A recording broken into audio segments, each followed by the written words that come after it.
Hello, this is Family Time 139. We're talking about intrinsic motivation. There are many different types of motivation. This is something that's been studied a lot. You probably talk about it in things like psychology class or something like that. I know we talk about it in my character and leadership class. But there's two main schools of motivation that we're going to talk about now.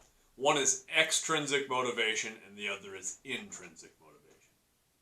Extrinsic means we're being motivated by external things, a series of rewards or punishments. We see this a lot in schools. An easy example is in elementary school, at least in our elementary school. I know a lot of the classes do like the color chart, where if you do something that's deemed good, you clip up the color chart. If you display a behavior that's considered negative, you clip down the color chart. That's an extrinsic motivator.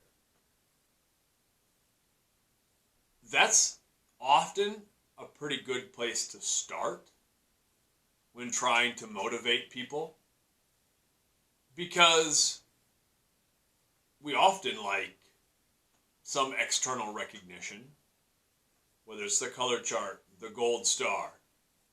As we get a little bit older, maybe it's not something like that, but we see in school all the time, grades become nothing more than an extrinsic motivator.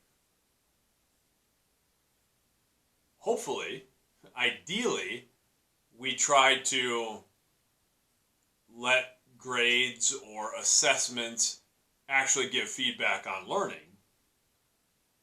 But if students are only playing the game of trying to get a certain grade, which happens a lot, then it becomes an extrinsic motivator. That it's just the game of what do I have to do to get the A, or what do I have to do to pass. And the focus in that situation isn't on the learning, it's on achieving the motivator. That's not entirely bad either, especially when there is value placed on that. Things like scholarships often look at grades, grade point average, those sorts of things. So that's not to totally disregard extrinsic motivators. We have extrinsic motivators in adult life too. You do well at a job, perhaps you get a raise, you get the corner office, you get the promotion. Those are extrinsic motivators, and they're okay. The trouble, or the challenge, the caution that comes with using extrinsic motivators is that if the person you're trying to motivate isn't buying what you're selling, then it's very ineffective. Meaning, if a student doesn't care about clipping up or down on the color chart, that's not an effective system. If a student gets to a place where they really don't care if they fail, then a letter grade is not effective. If someone at a job doesn't care about being promoted or being fired, that's the other side of extrinsic motivation. There's also the punishments. If that person doesn't care about getting fired, the risk of losing a job doesn't mean anything. It doesn't hold any value. So that's the challenge. The plus side of using extrinsic motivators is they're more tangible. We have a little more control over divvying out rewards or punishments. Ideally, though, we want to get to a place individually for ourselves where we're intrinsically motivated. And as educators, we want our students, our athletes, to be intrinsically motivated. that's hard because it's an internal thing. We're not able to just give to someone motivation.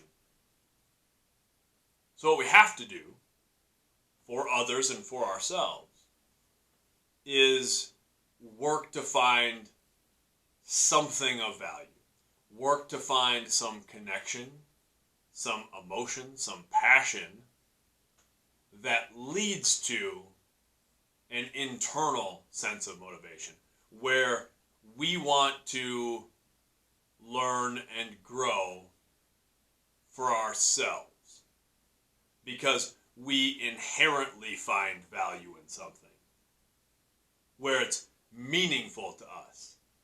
That's the best case scenario in education. I really truly believe that all people want to learn. I think if you find the right thing the right way in, I think all people love to learn. We demonstrate that when we're small children. The excitement of doing something for ourselves the first time, for experiencing something new, for gaining new information and new freedom and strength. That's what comes from learning things. Is we get more independent. I don't think we ever lose that. I think sometimes it's beaten out of us a little bit.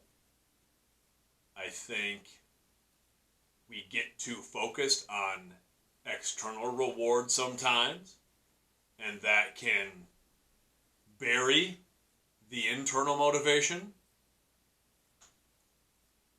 So I want you thinking this week about intrinsic motivation specifically. But in general, I just want you thinking about the things that motivate you. If you're in a leadership role, any leadership role, in your career, on a team right now, in a classroom right now, in your family, if you want to motivate people, that's a very abstract and difficult thing to do. There's going to be some external things that you can use, some rewards and punishments. But the best thing you can do is develop referent power, referent authority, where it's built on a relationship, where you're trying to get people to connect with things they find meaningful that will then allow those people to take ownership and be intrinsically motivated. Those are things like developing a culture, developing a sense of tradition, a sense of camaraderie, a family feeling. Those things are very difficult to establish. But if they are established, that leads to more individual buy-in.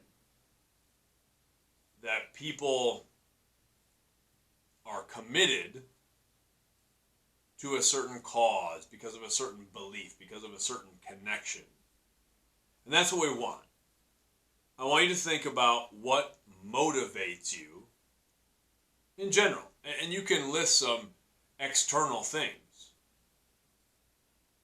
But I want you to try to go a little bit deeper too and think about what leads to a sense of intrinsic motivation for you, where you want to do well for yourself, for your personal growth, not because you're going to get money or acknowledgement or anything like that. What really motivates you to do things for you? Until next time, much love.